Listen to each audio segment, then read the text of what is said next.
Welcome back. नमस्कार विद्यार्थियों, स्वागत है आपका वीडियो में।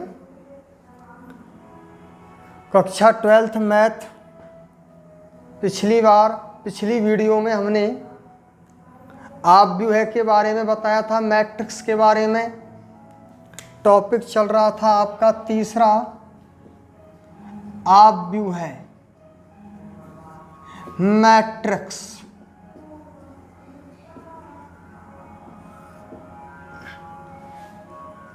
नेक्स्ट वीडियो में स्टार्ट करते हैं। आपकी टॉपिक है आपका अपव्यय के प्रकार,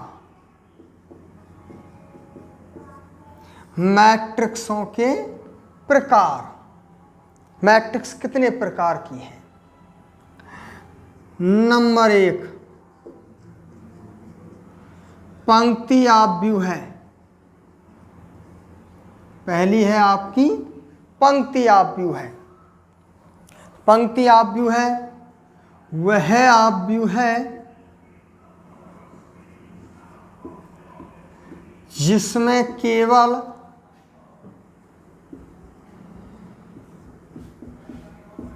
एक ही पंक्ति हो, एक ही पंक्ति हो।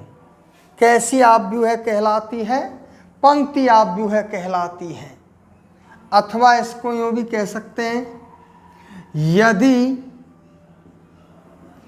A बराबर AIJ M क्रॉस N में M बराबर कितना हो? 1 हो।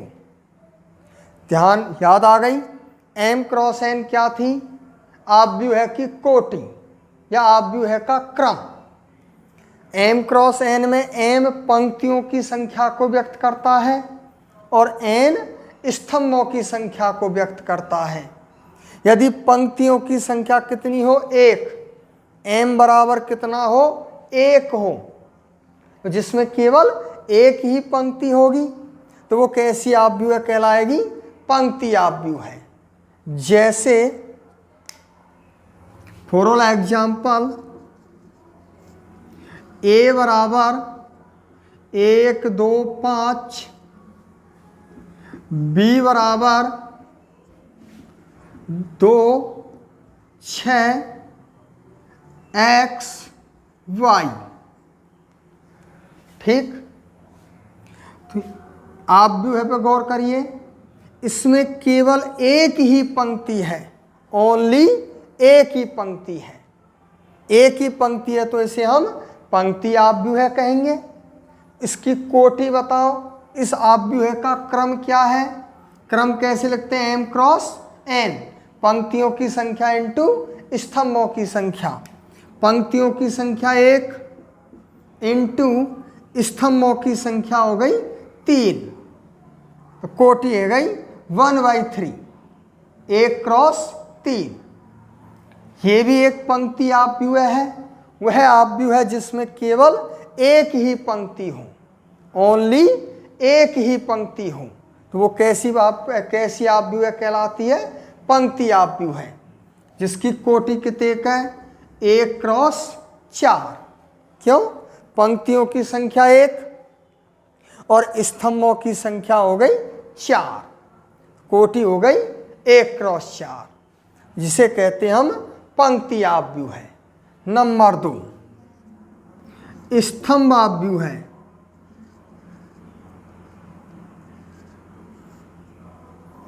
स्तंभ अपव्यय। स्तंभ अपव्यय किसे कहते हैं? वह अपव्यय या वह मैट्रिक्स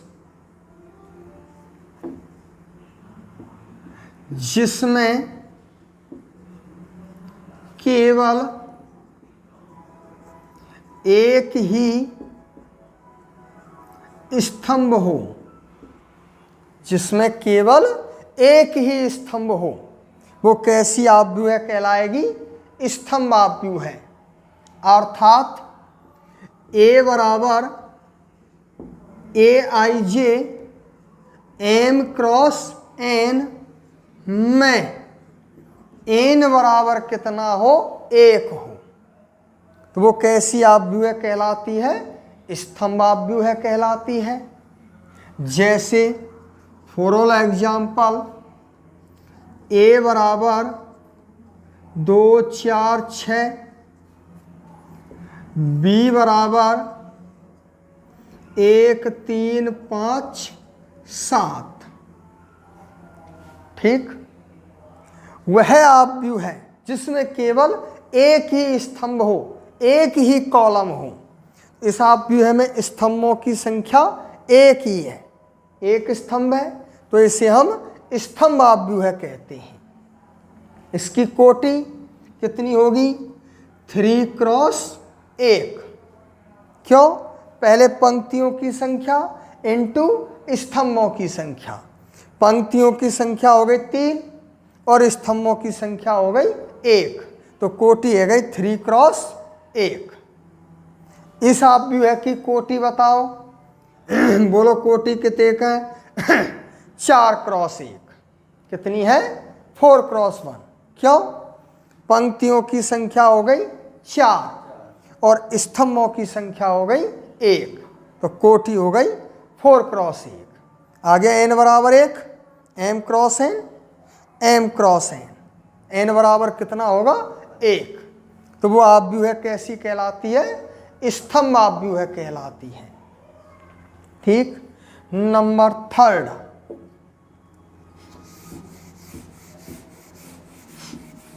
नंबर 3 है आपकी शून्य आव्यूह है। कैसी आव्यूह है, शून्य आव्यूह है। नंबर 3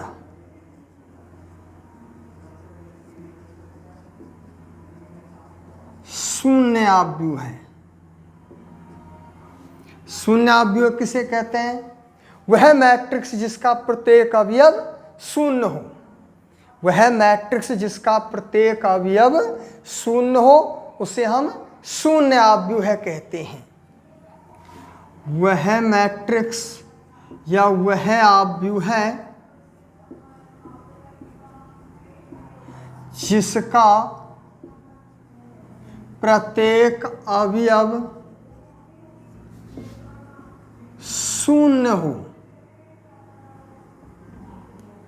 प्रत्येक अवयव शून्य हो, तो वो शून्य आव्यूह कहलाती है।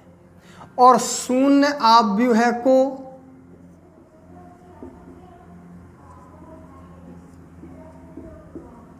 हम कैसे व्यक्त करते हैं, 0 से, O से, 0 से निरूपित करते हैं, व्यक्त करते हैं।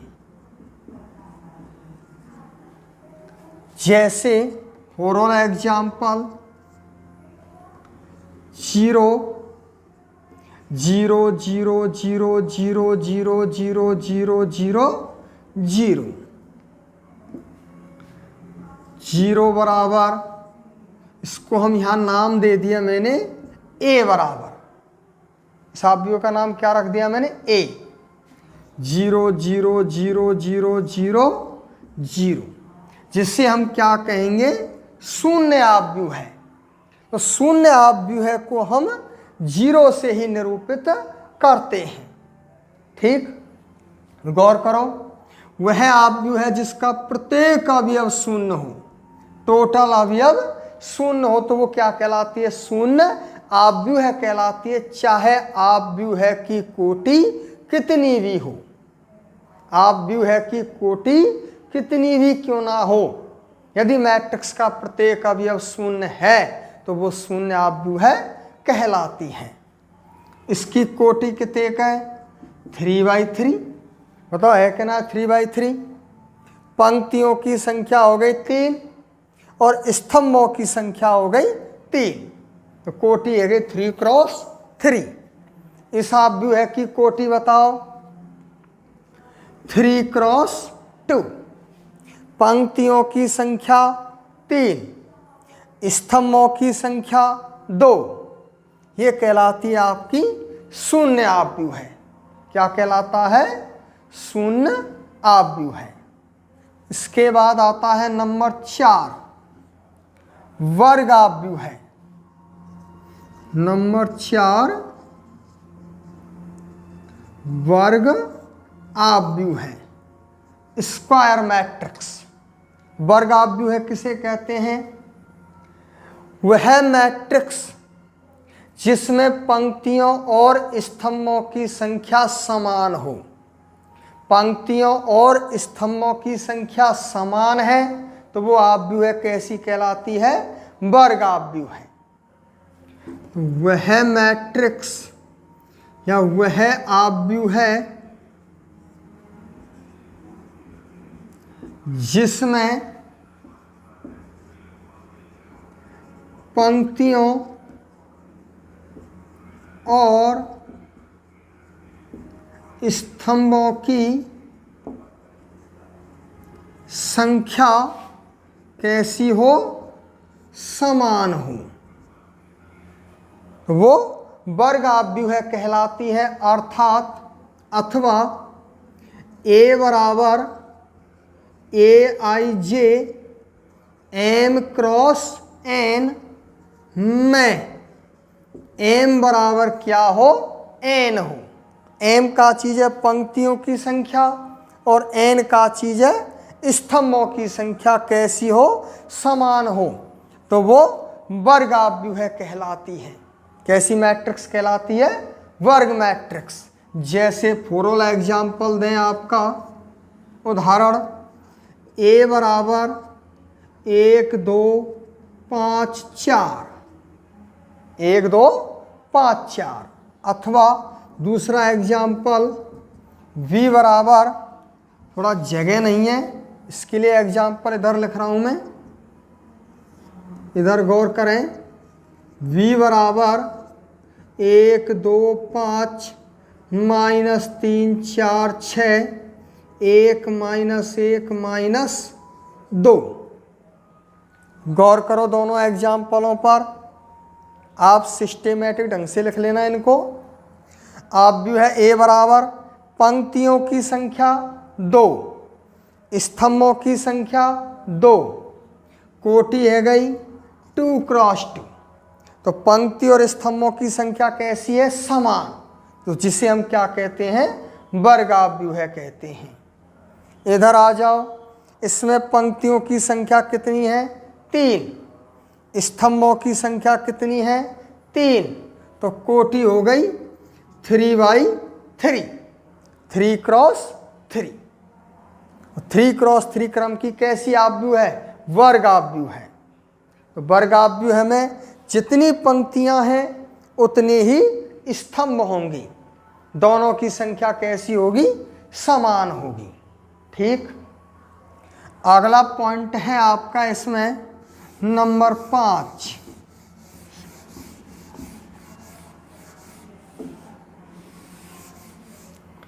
नंबर 5 विकर्ण आव्यूह है। कैसी आव्यूह है? विकर्ण आव्यूह है। क्या होता है विकर्ण आव्यूह है? वह वर्ग आव्यूह है जिसमें या जिसके मुख्य विकर्ण के अवयवों को छोड़कर, अग्रग विकर्ण के अवयवों को छोड़कर शेष अवयव शून्य हों, तो वो कैसी आव्यूह कहलाती है? विकर्ण आव्यूह है। वह वर्ग आव्यूह है। आव्यूह कैसी होनी चाहिए बेटा? वर्ग। वह वर्ग आव्यूह है जिसके मुख्य या अग्रग, मुख्य या अग्रग विकर्ण के अवयवों को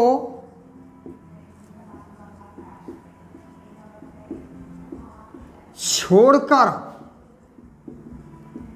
शेष अवयव शून्य हो। शेष अवयव कैसे हो? शून्य हो, तो वो विकर्ण आव्यूह कहलाती है। जैसे फॉर एग्जाम्पल ए बराबर 1005, बी बराबर 200003004। अब गौर करो, दो चीज होते हैं बेटा, एक अग्रग विकर्ण और एक पश्च विकर्ण। अग्रग विकर्ण को हम मुख्य विकर्ण भी कह सकते हैं। तो पहली खास बात क्या देखनी है विकर्ण आव्यूह में? आव्यूह कैसी होनी चाहिए? वर्ग आव्यूह है। किसे कहते हैं वर्ग आव्यूह? पंक्तियों और स्तंभों की संख्या समान हो। बताओ, पंक्ति और स्तंभ हम देखो, पंक्तियों की संख्या 2, स्तंभों की संख्या 2, कोटि है 2 क्रॉस 2। इसमें पंक्तियों की संख्या 3, स्तंभों की संख्या 3। पंक्ति और स्तंभ समान है, दोनों कैसी हैं? वर्ग आव्यूह हैं, परंतु इसके मुख्य विकर्ण के अवयवों को छोड़कर इसे कहते हैं मुख्य विकर्ण और इसको कहते हैं पश्च विकर्ण। दो विकर्ण होते हैं, एक अग्रग विकर्ण और एक पश्च विकर्ण। पश्च विकर्ण नहीं देखना है इसमें, कौन सा देखना? अग्रग विकर्ण, मुख्य विकर्ण। तो मुख्य विकर्ण के अवयवों को छोड़कर शेष अवयव शून्य दिखाई दे रहे हैं, तो ये कैसी आव्यूह कहलाएगी? विकर्ण आव्यूह है। यहां ध्यान दो, ये इसका मुख्य विकर्ण है। तो मुख्य विकर्ण के अवयव अग्रग विकर्ण के अवयवों को छोड़कर शेष अवयव शून्य दिखाई दे रहे हैं, दिखाई दे रहे हैं, तो ये कैसी आव्यूह कहलाएगी? विकर्ण आव्यूह कहलाती है। कैसी कहलाती है? विकर्ण आव्यूह कहलाती है। ठीक, परंतु एक उदाहरण और दूं, सी बराबर 3000005। अब आप इस पर गौर करो कि इसमें अग्रग विकर्ण में एक अवयव 0 है ना? तो विकर्ण आव्यूह में अग्रग विकर्ण के कुछ अवयव शून्य हो सकते हैं। अग्रग विकर्ण के कुछ अवयव शून्य हो सकते हैं, परंतु सब अवयव शून्य नहीं होने चाहिए। यदि ये सारे अवयव शून्य हो जाएंगे तो वो आव्यूह कहलाएगी शून्य आव्यूह है। कैसी आव्यूह कहलाएगी? शून्य आव्यूह है। कुछ अवयव शून्य हो मुख्य विकर्ण की, तो मुख्य विकर्ण के अवयवों को छोड़कर शेष अवयव शून्य हो। अब बताओ, शेष अवयव शून्य है और मुख्य विकर्ण में कुछ अवयव शून्य हो सकते हैं, हो, तो वो कैसी आव्यूह कहलाएगी? विकर्ण आव्यूह कहलाती है। कैसी आव्यूह?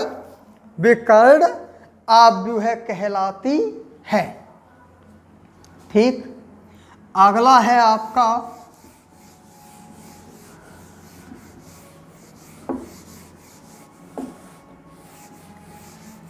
इकाई आव्यूह है या तत्समक आव्यूह है। नंबर नेक्स्ट कितने हो गए? 4। जो भी क्रमांक है आप डाल लेना। पंक्ति आव्यूह है, स्तंभ आव्यूह है, शून्य आव्यूह है, वर्ग आव्यूह है और विकर्ण आव्यूह है। नंबर नेक्स्ट है आपका इकाई आव्यूह है। कैसी आव्यूह है? इकाई या तत्समक आव्यूह है। इसको हम तत्समक आव्यूह भी कहते हैं। इकाई आव्यूह किसे कहते हैं?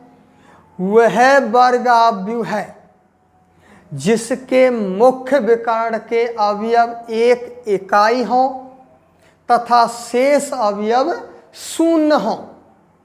अग्रग विकर्ण के अवयव कितने होने चाहिए? 1, और शेष अवयव कैसे हो? शून्य हो। वह आव्यूह है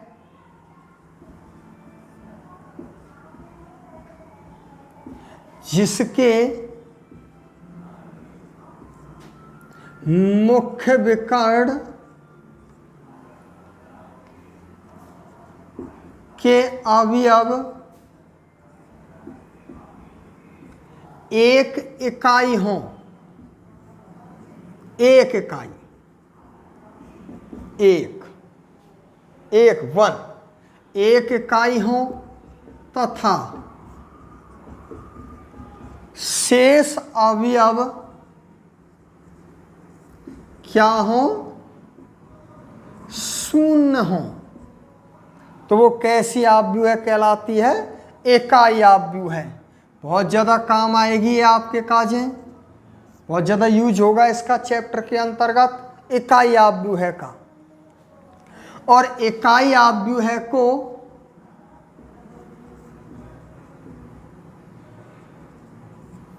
इकाई आव्यूह को काय से व्यक्त करते हैं, आई एन से व्यक्त करते हैं।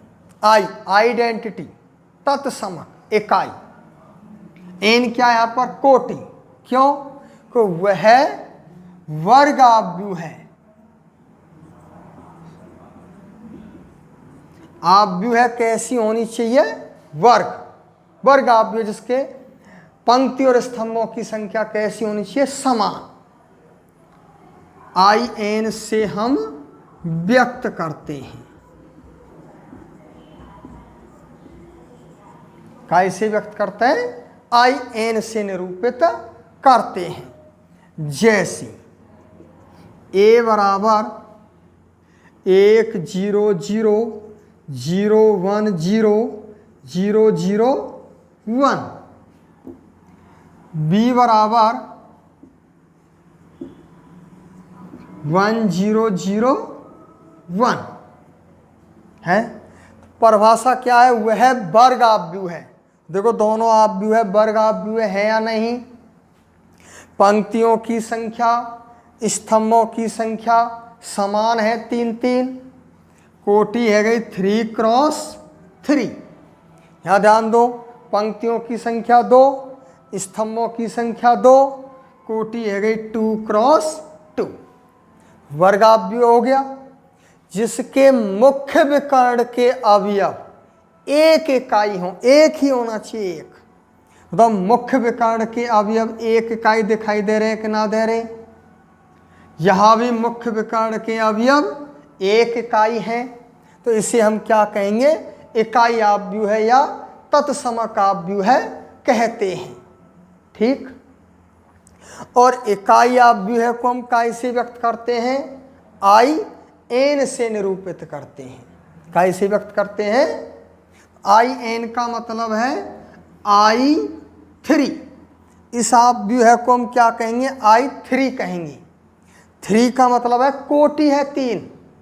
3 को मतलब है कि वर्ग आव्यूह है, जितेक पंक्ति है वितेक स्तंभ होंगे। पंक्तियों की संख्या और स्तंभों की संख्या कैसी होगी, समान होगी। आई 3, आई 3 का मतलब समझ गए आप, 3 क्रॉस 3 की क्रम की इकाई आव्यूह है। और इसे क्या कहेंगे, अब बता दो आप, बोलो, I2। क्या कहेंगे इसको, I2। आई यानी आइडेंटिटी, तत्समक आव्यूह इकाई आव्यूह किस क्रम का है, 2 क्रॉस 2 क्रम की आव्यूह है। समझ में आ गई। नेक्स्ट अगला पॉइंट है आपका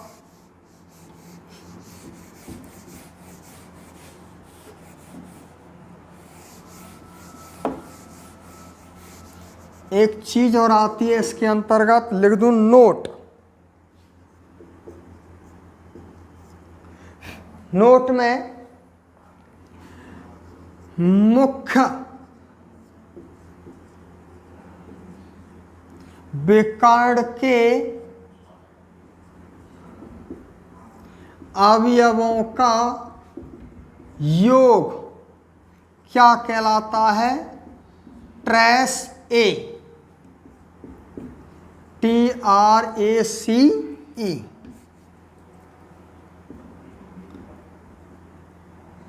TRACE, ट्रेस ए कहलाता है। क्या कहलाता है? ट्रेस ए कहलाता है। समझ में आ गई? जैसे ए बराबर 2 3 0 5 4 1 3 2 3 और आपसे पूछा जाए कि ट्रेस ए बताओ, क्या पूछा जा रहा है? ट्रेस ए। तो ट्रेस ए कैसे निकालेंगे? ट्रेस ए बराबर मुख्य विकर्ण के अवयव बता चुका हूं, अग्रग विकर्ण, पश्च विकर्ण। अग्रग विकर्ण के अवयवों का योगफल क्या कहलाता है? ट्रेस ए कहलाता है। 2 + 4 + 3 बराबर कितना आया? 9। तो ये क्या कहलाता है? ट्रेस ए। कंपटीशन का क्वेश्चन है, कंपटीशन में पूछा जाता है ट्रेस ए। ऑब्जेक्टिव टाइप दे देगा, आव्यूह दे देगा, लेकिन आव्यूह कैसी देगा? वर्ग। तो मुख्य विकर्ण के अवयवों का योगफल ही क्या कहलाएगा? ट्रेस ए कहलाता है। ठीक, याद रहे।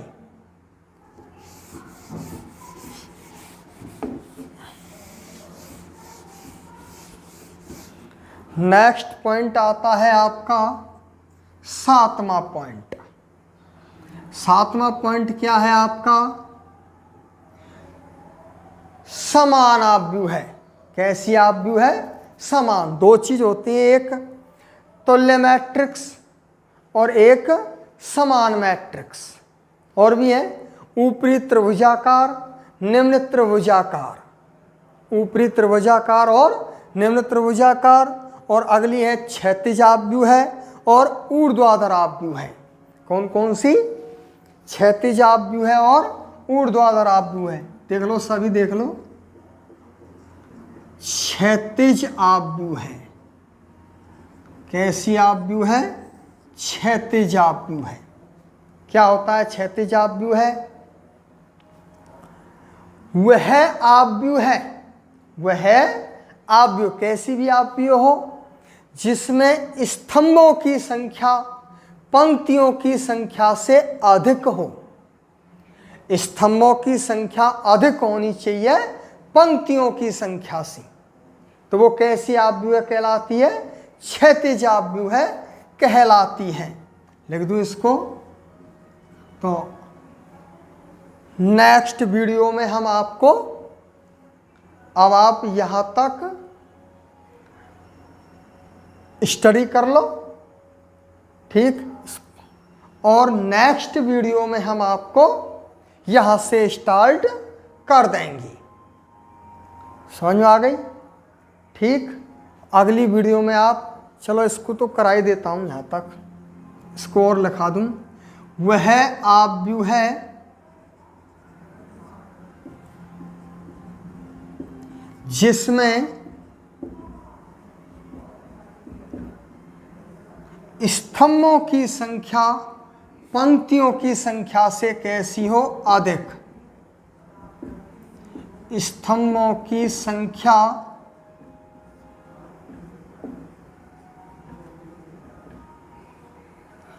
पंक्तियों की संख्या से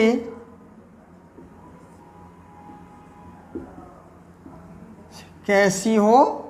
अधिक हो। n is greater than n। स्तंभों की संख्या पंक्तियों की संख्या से अधिक हो तो वो कैसी आव्यूह कहलाती है? क्षैतिज आव्यूह कहलाती है। जैसे 1 2 3 5 2 4 6 8 -1 2 5 4। गौर करो इस पर। पंक्तियों की संख्या 3, स्तंभों की संख्या 4। पंक्तियों की संख्या 3, स्तंभों की संख्या है 4। तो स्तंभों की संख्या अधिक है पंक्तियों की संख्या से, जिसे हम क्या कहते हैं? क्षैतिज आव्यूह कहते हैं। ठीक, देखिए विद्यार्थियों, अब आप यहाँ तक अध्ययन कर लो। नेक्स्ट वीडियो में हम आपको यहाँ से आगे समझा देंगे। अभी और बकाया है, इसमें पूरा नहीं हुआ है। इसमें ऊर्ध्वाधर आव्यूह है, ऊपरी त्रिभुजाकार आव्यूह है, निम्न त्रिभुजाकार आव्यूह है, अदिश आव्यूह है, तुल्य आव्यूह है, समान आव्यूह है। इनके बारे में हम आपको नेक्स्ट वीडियो में बता देंगे। ठीक, धन्यवाद।